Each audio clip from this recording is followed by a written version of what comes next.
Durante siglos, los virus eran algo sencillamente desconocido.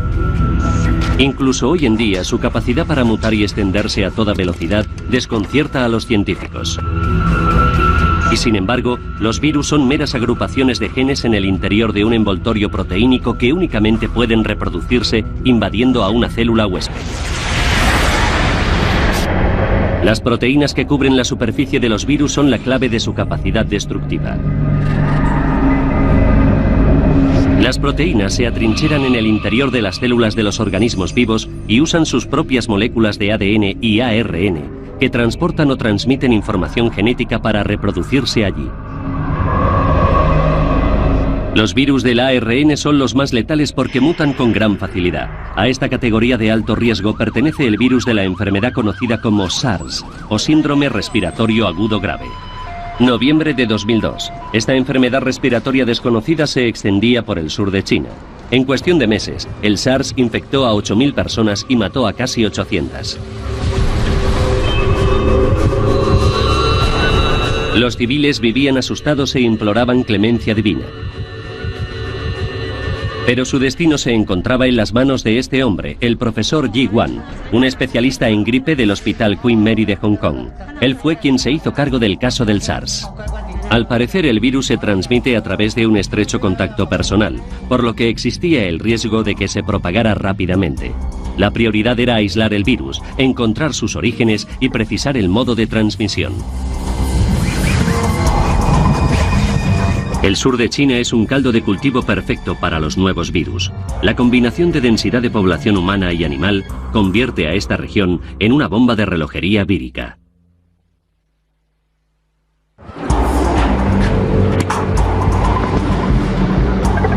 En las investigaciones efectuadas en granjas de animales salvajes se descubrieron civetas portadoras de un virus similar al del SARS. Los animales pueden ser un reservorio natural para un virus sin sucumbir a la enfermedad. Esos mamíferos parecidos a los gatos son sumamente delicados y alcanzan altos precios en el mercado. Pero ¿a qué coste para la salud humana? El riesgo de contagio es muy alto en las grandes ciudades, donde millones de personas viven en contacto constante con animales. Para no alarmar a la población, el profesor Wan viajó allí de incógnito, sin coche oficial y sin bata blanca. Era de vital importancia que conociera la situación y para ello procedió a inspeccionar los mercados de aves de corral, pues esos animales son potenciales vectores de la enfermedad.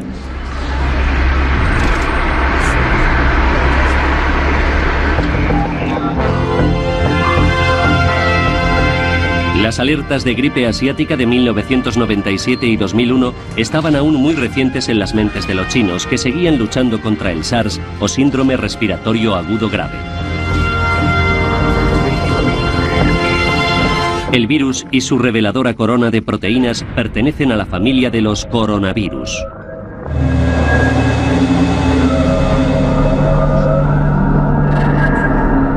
Este organismo tarda entre 6 y 8 horas en reproducirse dentro de una célula huésped. Posee una de las mayores estructuras genéticas de todos los virus de ARN, por lo que su mejor arma es su capacidad para mutar. En un primer momento, las autoridades mantuvieron en secreto la aparición del SARS. Pero luego, ante el riesgo de que se desencadenara una pandemia en todo el mundo, se pusieron a trabajar sin descanso e implantaron medidas que cambiarían por completo la vida cotidiana de los chinos.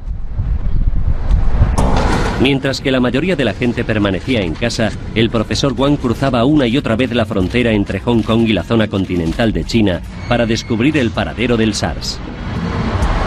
Y pese a su relevante condición como eminencia en SARS, también él tuvo que someterse a los controles de temperatura.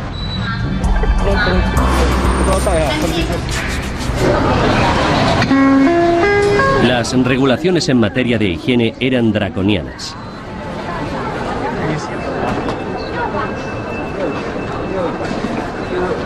China se declaró prácticamente en cuarentena.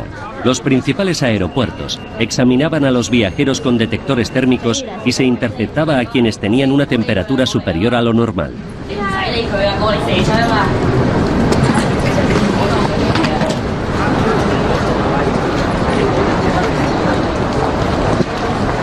Los presuntos casos de fiebre eran motivo de preocupación oficial, pero las drásticas medidas dieron sus frutos.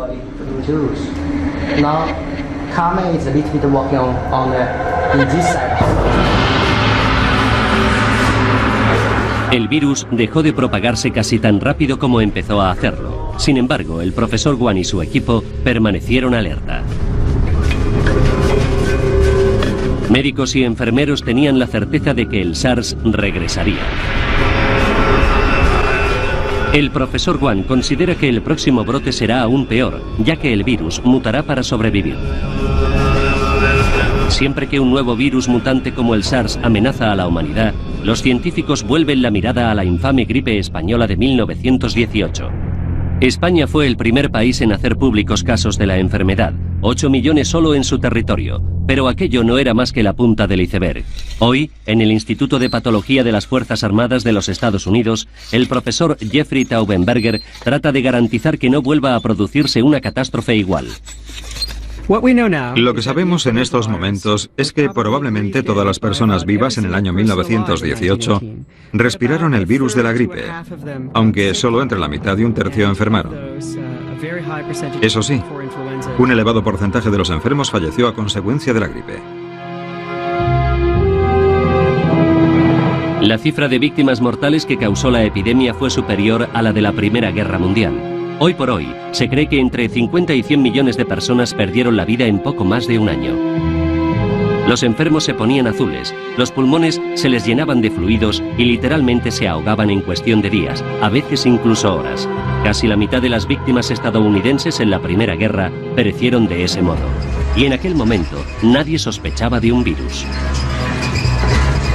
Las claves del misterio de la gripe española se encuentran en los archivos de las Fuerzas Armadas estadounidenses. Allí hay diminutos bloques de parafina en los que se conservan millones de muestras de tejidos procedentes de víctimas de la enfermedad. En 1996, el profesor Taubenberger empezó a secuenciar el genoma, es decir, a trazar el mapa genético del virus. Pero el banco de tejidos carecía de suficientes muestras bien conservadas para crear un retrato completo del asesino. El profesor Taubenberger necesitaba la ayuda de un tenaz buscador de virus para encontrar más muestras.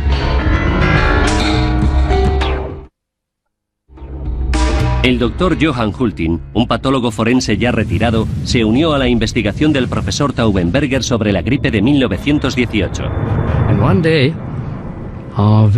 Un día, un visitante mencionó que alguien debía ir a Alaska a buscar en sus helados territorios víctimas de la pandemia de gripe de 1918. Cuando lo oí, supe que esa misión era perfecta para mí. Aquella fue la segunda expedición del Dr. Hultin a Alaska. La primera tuvo lugar en 1951. El momento en que vi a la víctima número 11 fue increíble para mí. Su descubrimiento me hizo muy feliz. Sabía que allí hallaríamos material genético del virus de la gripe de 1918. Esto es una foto de mujer que encontré enterrada a unos 2 metros de profundidad en un paraje helado de Alaska. Murió durante la pandemia de gripe en noviembre de 1918 y se momificó de forma excepcional. En vida había sido obesa, por lo que sus órganos internos se preservaron muy bien. De ahí que encontrara muestras pulmonares tan útiles para usted. Johann puede que no reconozca esto, pero son las muestras de tejidos que nos envió desde Alaska, las que encontró congeladas. Nosotros las procesamos para poder observarlas al microscopio. ¿Pero es peligroso desenterrar un virus letal? Estudiar el virus de 1918 no supone riesgo alguno para nuestra seguridad. Estamos extrayendo diminutos fragmentos del virus de la gripe de tejidos pertenecientes a personas que murieron a causa de esta enfermedad hace 80 años. Y en esos tejidos no queda ningún virus vivo. El profesor Taubenberger y sus colegas emplearon una nueva técnica de duplicación para reproducir de forma artificial el ARN del virus de 1918. Una década después, por fin ha logrado completar la secuencia.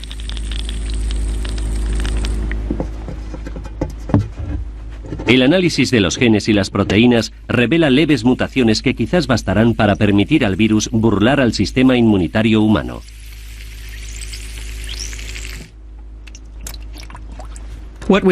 Pensamos que el virus de 1918 surgió de una forma muy inusual de gripe aviar, que en nuestra opinión fue adaptándose a los humanos poco a poco, a lo largo de un par de años.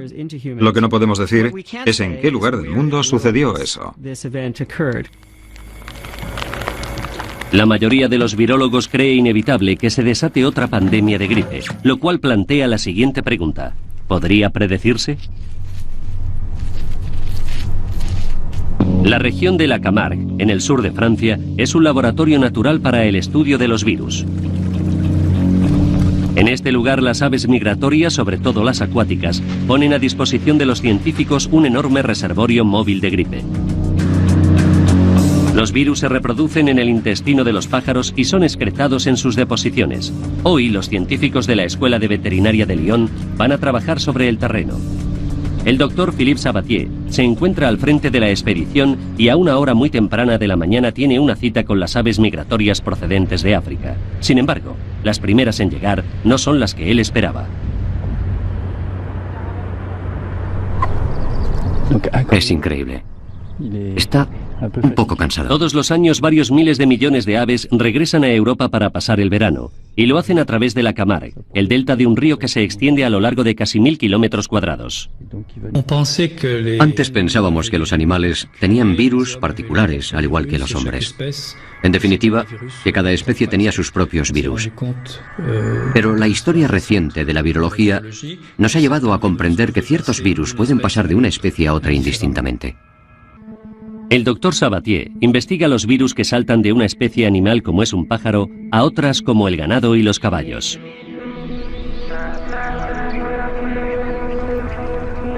Los granjeros locales ayudan a los científicos a efectuar un seguimiento de los animales para poder controlar los virus aviares.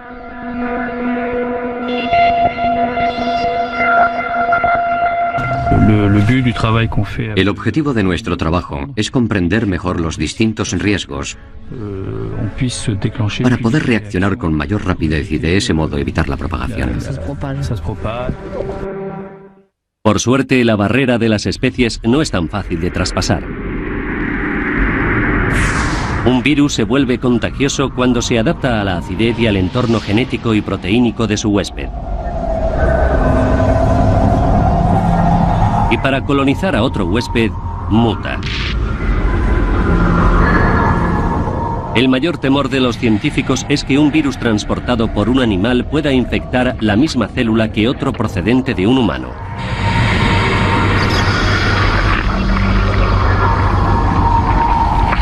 El material genético combinado produciría miles de híbridos virales. Y esos mutantes podrían convertirse en temibles asesinos. La gripe española y el SARS bien podrían haber mutado de este modo. Pero el doctor Sabatier cuenta con un aliado en la búsqueda de virus. Su mejor espía es Antonio Weil, director del programa de Ciencias de la Vida del Centro Nacional de Estudios Espaciales francés. Los satélites de observación de la Tierra nos permiten estudiar el entorno, la vegetación, el suelo y el agua, todos ellos factores cruciales para el desarrollo de los virus. Su misión consiste en evitar que se materialicen los peores escenarios posibles, dignos de las mejores obras de ciencia ficción, como La amenaza de Andrómeda, de 1971. Está creciendo. ¿Qué demonios haces? Apago el oxígeno para exponerlo al aire de la habitación. No, Andrómeda está en el aire. Experimentad con vuestras vidas, maldita sea. Andrómeda se extenderá por todas partes y nunca podrán deshacerse de él. 5 minutos para autodestrucción.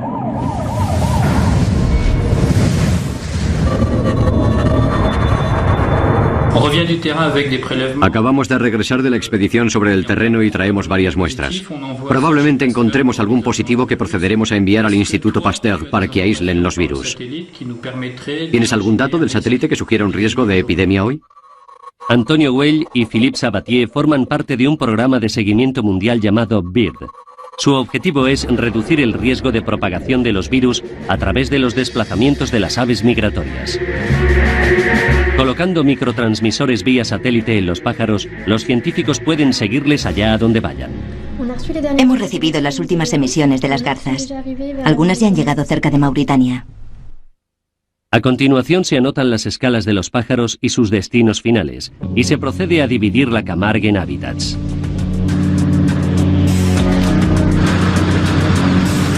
Las imágenes del satélite se cotejan con estudios aéreos de distintas especies de aves y sus poblaciones. Este año, debido a la abundancia de vegetación en la Camargue, los pájaros podrían permanecer allí más tiempo, lo que aumentaría el riesgo de una epidemia.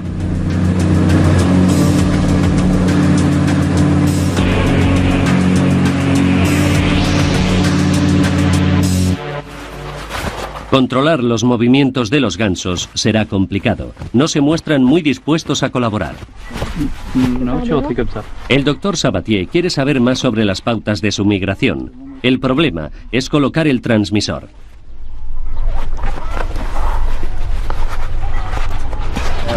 Creo que ya está bien. ¿La soltamos? El exceso de equipaje es una carga, pero pronto se acostumbrarán.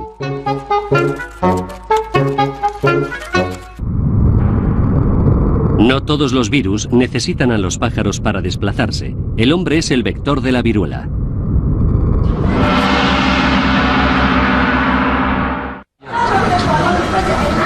En Calcuta vive Suapan Nandan, un milagro viviente. Contrajo la viruela siendo un niño. Todas las noches reza a Shitala Mata, la diosa de la viruela, para que le perdone la vida.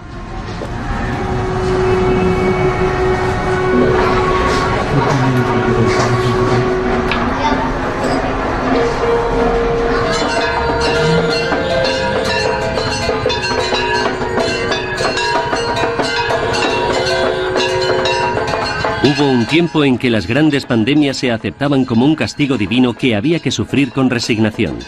India fue uno de los países más afectados por la viruela.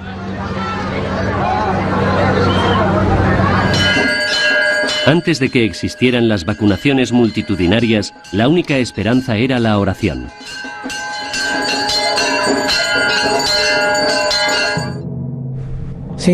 Entonces no había cura para esta dolencia y los enfermos padecían grandes sufrimientos a causa de las pústulas. En un intento de encontrar cierto alivio, se envolvían en hojas de plátano que refrescaban el cuerpo y calmaban los terribles dolores de la piel.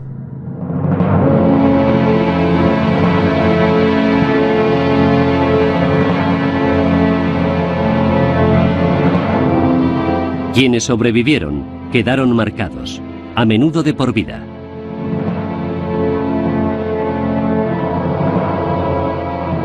Un indio que hizo algo más que rezar por las víctimas fue el doctor Yaladi Kumar Sarkar.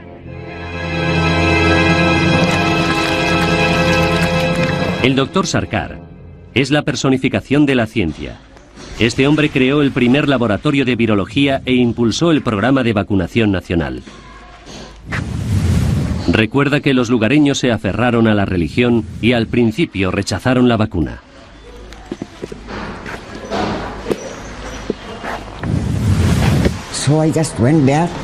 Entonces fui allí y les hablé durante un buen rato como si fuera un orador. Les dije, ¿por qué creéis que hemos venido hasta aquí?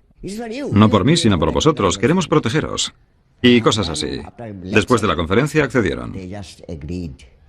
En los años 60, la Organización Mundial de la Salud lanzó una campaña mundial para la erradicación de esta enfermedad. En 1975, India se convirtió en uno de los últimos países en acabar con la viruela. La historia de esta enfermedad es larga y dolorosa. Los chinos trataron de vacunarse contra ella ya en el siglo VIII. Se autoinmunizaban inhalando un polvo elaborado con costras infectadas de víctimas. Más tarde, en Europa, ese mismo polvo empezó a administrarse efectuando una punción en la piel, método conocido como variolización. Fue el primer paso en la guerra del hombre contra todos los virus. Durante su último siglo en la Tierra, la viruela mató a más de 500 millones de personas. Otras varias decenas de millones murieron a causa de la rabia, la fiebre amarilla, la gripe y, por supuesto, del VIH, el virus del SIDA. Esta es una guerra defensiva en la que el sistema inmunitario humano necesita un arsenal de armas siempre cambiante. Cada mutación que experimenta un virus supone una amenaza distinta para nuestro sistema inmune.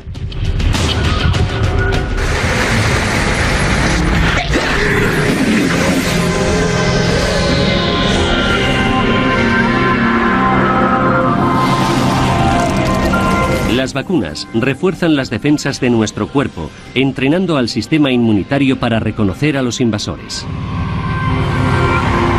Las células T ayudan a los glóbulos blancos en su misión informándoles de la identidad de todo intruso, al que sea necesario acorralar y atacar. Nuestros glóbulos blancos producen anticuerpos que se adhieren a las proteínas de la superficie de los virus.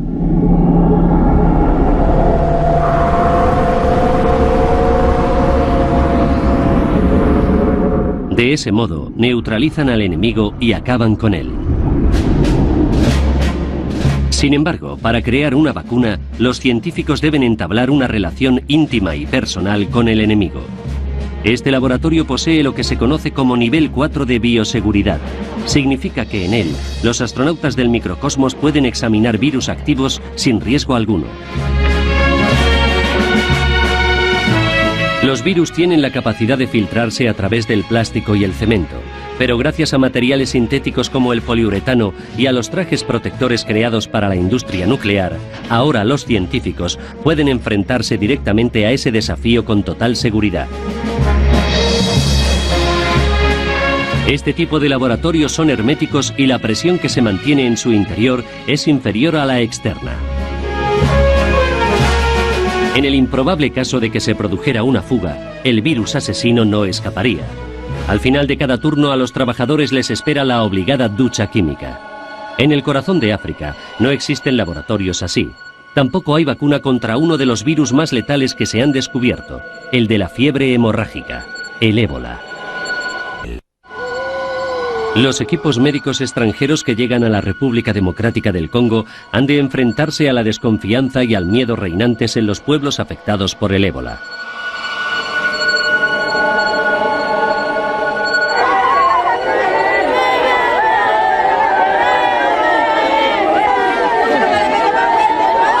El doctor Eric Leroy, un virólogo del Instituto de Investigación para el Desarrollo del Gobierno francés, o IRD, acude al lugar lo antes posible.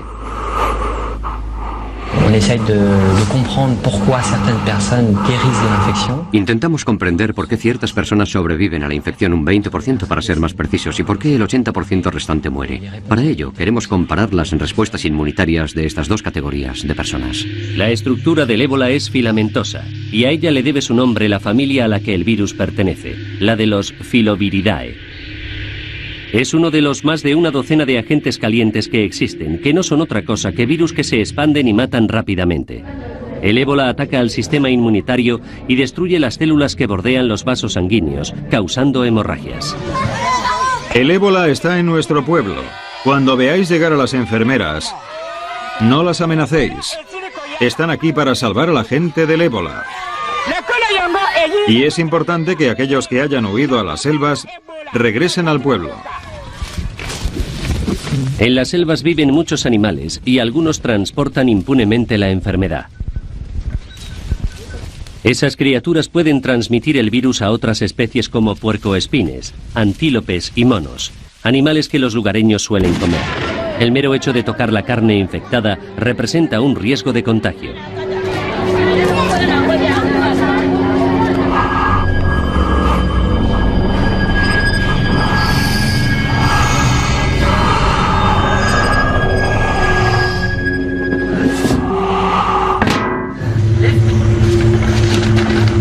El ébola se transmite por contacto físico y mediante la exposición a los fluidos corporales de las víctimas.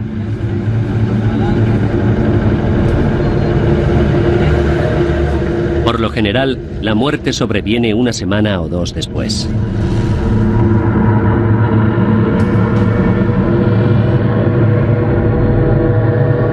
Los voluntarios entierran a los fallecidos con gran cuidado, ya que temen por su propia integridad.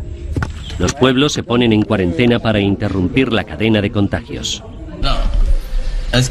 ¿Sabías que la zona estaba en cuarentena antes de marcharte a Sí, lo sabía. ¿Y por qué no viniste a vernos? Queremos salvar las vidas de todos, y si estás enfermo y te vas a una ciudad tan grande como Brazzaville, será el fin, porque Brazzaville también caerá. Los equipos locales de enfermeros se toman muy en serio su formación. No en vano suelen ser las primeras víctimas.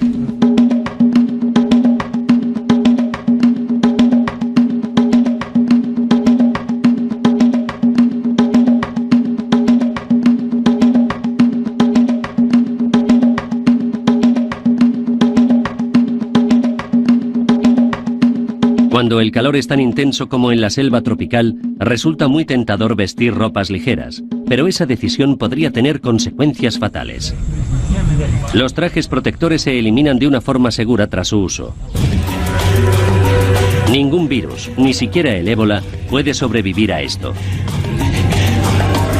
Los trópicos son zonas de alto riesgo debido a la gran concentración de plantas y animales, potenciales presas de los virus.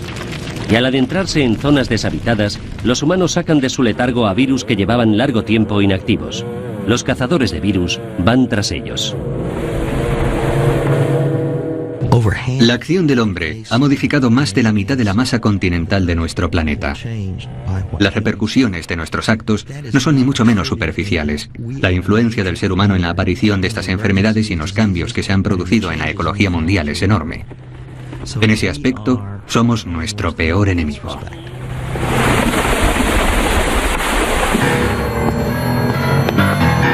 El profesor Peters, de la Delegación Médica de la Universidad de Texas, es el padre de todos los cazadores de virus y fue el descubridor de un enemigo desconocido hasta entonces. El virus Nipah se descubrió en Malasia en 1999. El Nipah se extendió a los hombres a través de cerdos que padecían enfermedades respiratorias. Los primeros en contraerlo fueron los ganaderos que criaban este tipo de animales. Se adoptaron medidas implacables para hacer frente a la enfermedad.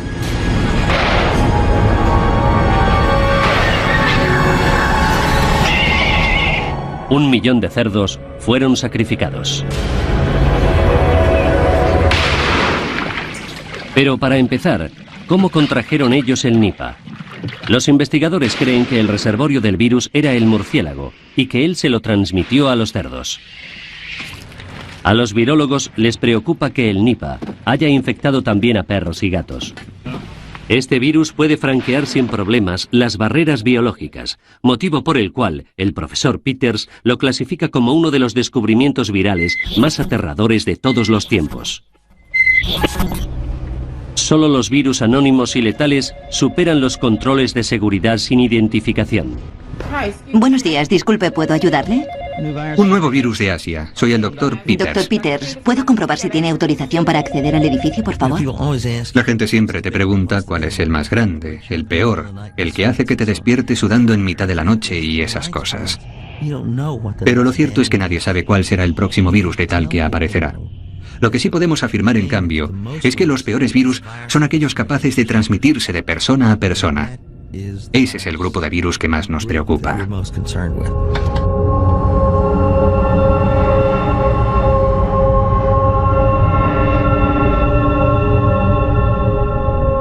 No hay demasiados datos sobre este. Dado que no existe una buena red de control, cuando todo sucede en otros continentes, carecemos de un buen sistema para estudiar los detalles de lo ocurrido. Y en mi opinión, eso nos pone en peligro. Cada 2 o 3 años, un nuevo virus ataca al ser humano. Nadie sabe de dónde procede, cómo se transmite o las dimensiones que podría tener una epidemia. Lo único que podemos afirmar con certeza es que tendrá lugar otro ataque con consecuencias fatales. Habrá millones y millones de muertes, y todo eso tendrá una notable repercusión, no solo en lo que a los muertos y enfermos se refiere, sino también en el ámbito de la práctica clínica, cuya naturaleza cambiará. Toda esta situación tendrá graves consecuencias para la economía. La gente no querrá subir a los aviones porque son cámaras cerradas en las que pueden circular los virus, y no habrá mano de obra para recoger las cosechas. En la Tierra viven más de 4.000 especies de virus, y sin embargo, el porcentaje de estos organismos que ataca al hombre es muy pequeño. Antes de sacar los virus de sus contenedores son sometidos a un complejo proceso bioquímico que culmina con su desactivación. De ese modo, los científicos pueden estudiarlos sin protección.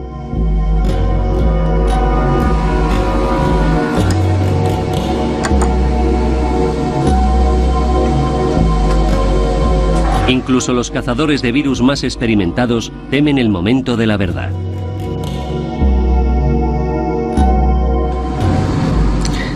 Eso es muy interesante. A mí me parece SARS. Sí, eso parece. Sí, echemos un vistazo a la micrografía para asegurarnos. Sí. El profesor Peters ha participado en todas las grandes cruzadas contra los virus, lo cual le ha costado algún que otro sacrificio personal. Llevé barba durante 20 años, pero en junio de 2003 decidí ir a Taiwán para trabajar en el brote de SARS y comprendí que tendría que ponerme una máscara que se ajustara muy bien a la cara para mantener a raya las partículas y protegerme. De modo que, adiós a la barba.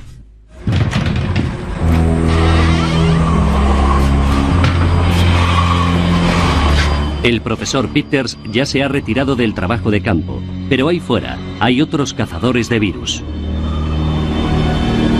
El biólogo brasileño Luis Eloy Pereira y su equipo del Instituto Adolfo Lutz de Sao Paulo estudian a la víctima de una enfermedad desconocida. El suyo es un verdadero trabajo detectivesco que les obliga a buscar pistas del paradero del asesino fuera del laboratorio. El equipo inspecciona las cuevas, los campos, los bosques y los pantanos de Brasil en busca del virus. Renato, este animal es un vampiro porque es hematófago, pero además es un reservorio de arbovirus ya que vive en la selva. Los arbovirus se transmiten mediante insectos que se alimentan de sangre. El clima tropical de Brasil y la variada fauna y flora del país constituyen un entorno perfecto para el desarrollo de estos virus.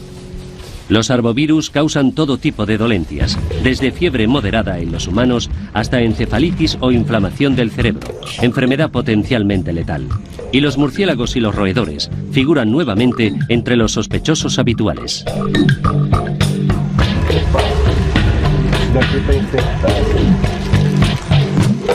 Cientos de los arbovirus conocidos acechan en Brasil.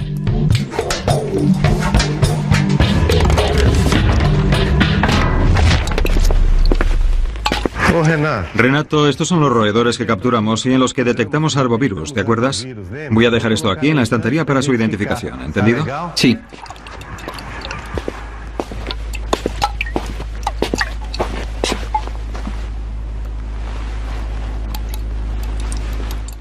El profesor Pereira no solo estudia la identidad de los virus, sino también el modo en que traspasan las fronteras de Brasil.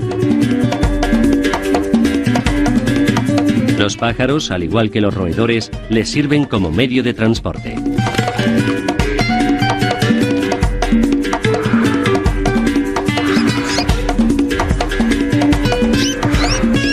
Brasil es un vasto corredor lleno de aves que migran de un hemisferio a otro.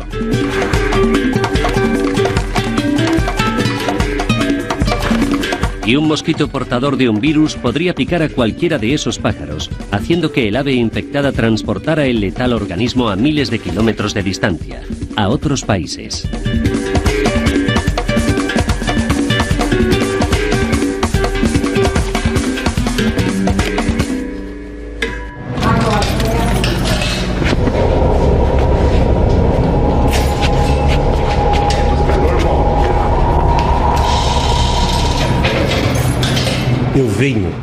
Llevo 35 años cazando virus. Mi equipo y yo hemos conseguido aislar científicamente 25 nuevos virus como el Rocío o el San Luis. Sin embargo, esta pasión puede resultar muy peligrosa. Una vez me contaminé con el virus Guaratuba y casi muero.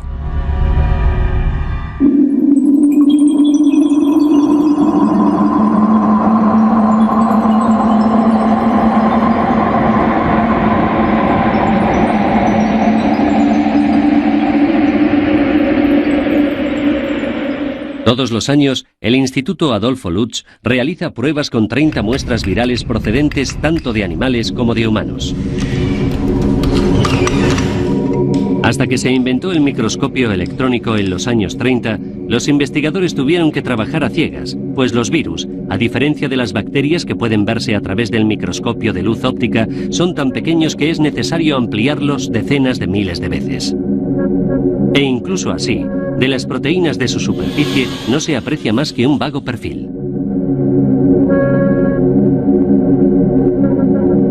Aquí, un haz de electrones recorre un virus para dejar al descubierto lo invisible.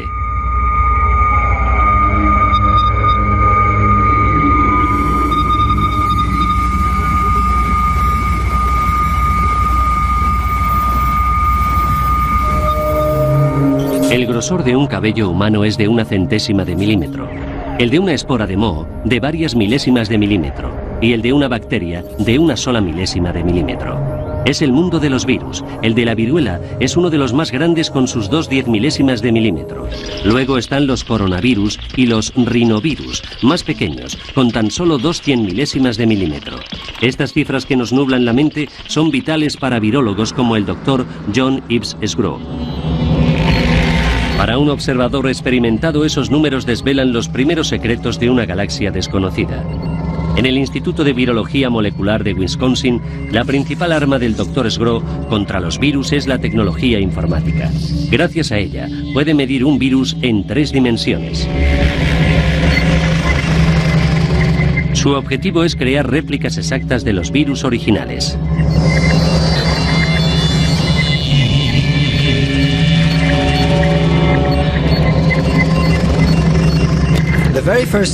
Para mí, ver por primera vez la imagen de un virus en la pantalla fue algo muy emocionante. De repente, a partir de todos esos grupos de números que normalmente no significarían gran cosa para nadie, cobró vida este nuevo mundo al que nadie había ido antes. Un nuevo mundo con montañas, valles y cañones, que podían trazarse en un atlas tridimensional de todos los virus.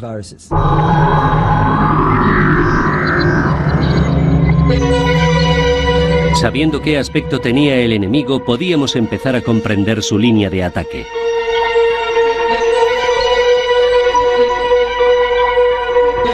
Pero entonces entró en escena un virus excepcional que eclipsó al resto.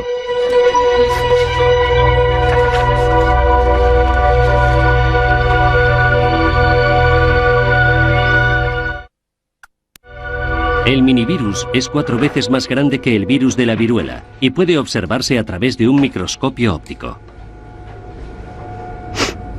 Este organismo fue hallado en un sistema de refrigeración de Bradford, Inglaterra, en 1992. Durante mucho tiempo se pensó que era una bacteria por su tamaño y su compleja composición genética. El doctor Didier Raoult, microbiólogo francés de la Universidad Mediterránea de Marsella, recuerda su primer encuentro con el Mimi. La primera vez que lo vimos, quedamos impresionados porque no esperábamos que tuviera esa forma. A diferencia de las bacterias, era muy geométrico y nos llevó cierto tiempo comprender que sufríamos una suerte de bloqueo mental que nos impedía pensar que un virus pudiera ser tan grande. Era imposible. Al colocar el minivirus junto a ciertas bacterias, sobre todo si son de las más pequeñas, queda patente que el diámetro del virus no solo es similar, sino en ocasiones incluso más grande que el de las bacterias. Es comprensible, por tanto, que durante años lo confundiéramos con una bacteria. Cuando el equipo del Dr. Raoult secuenció el genoma de Mimi, descubrió que un 80% de sus genes no existía en ningún otro lugar. Un rasgo típico de los virus. El mimivirus nos demostró lo poco que sabemos sobre los virus. En este mundo hay más virus que cualquier otra forma de vida. En el fondo del mar, en el lodo y en el agua, se han descubierto virus sumamente curiosos. Pero en general, el de los virus es un mundo aún por descubrir. Este mensaje podría provocar un escalofrío en todo el mundo médico. Pero, ¿qué sucedería si se descubriera un virus capaz de ayudar a la humanidad? El doctor Daniel C., un radiólogo del Centro Médico de Stanford, en California, ha experimentado con un virus frío creado a medida para luchar contra el cáncer de hígado. Inyectado a la arteria que conduce a dicho órgano, el virus extermina las células tumorales sin dañar los tejidos sanos. A principios del siglo XX, una mujer que padecía un cáncer cervical contrajo la gripe. Estuvo gravemente enferma, pero tras recuperarse, su cáncer mejoró. Todo el mundo se dio cuenta, aunque nadie estaba muy seguro del motivo. Sin embargo, desde entonces y durante décadas, muchas personas han pensado que quizás pudiéramos utilizar los virus como arma contra el cáncer.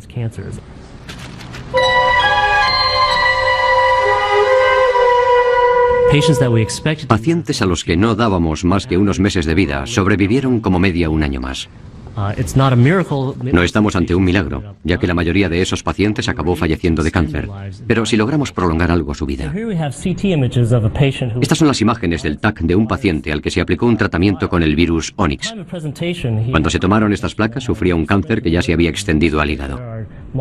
Todas esas zonas negras que se aprecian en el órgano son tumores. 7 meses después de iniciar el tratamiento con el virus Onyx, realizamos un TAC de seguimiento y las imágenes revelaron que la mayoría de los tumores había desaparecido por completo. 7 millones de personas mueren de cáncer todos los años. Quizás algún día un virus común pueda curarlas.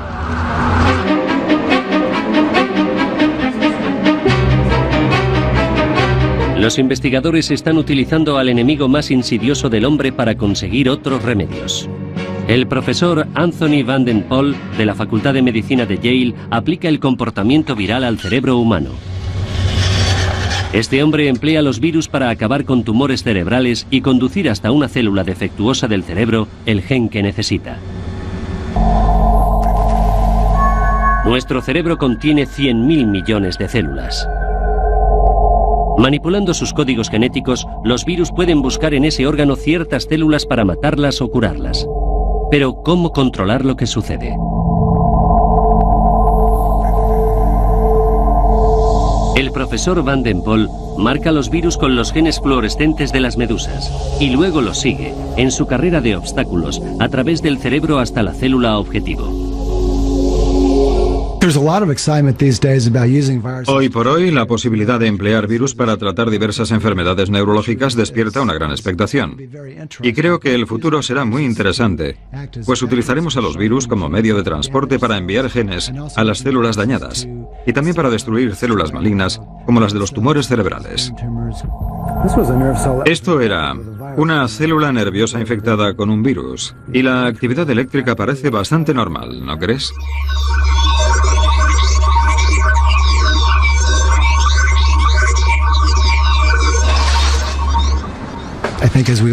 En mi opinión, cuanto más sepamos sobre los virus, sus códigos genéticos y su comportamiento en el interior de las células, más cerca estaremos de poder utilizarlos en nuestro beneficio.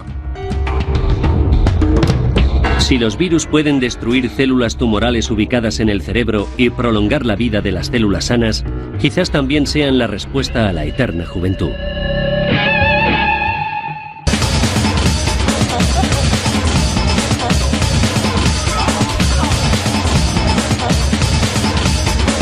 Sin embargo, este nuevo rayo de esperanza queda oscurecido por la amenaza de otra pandemia.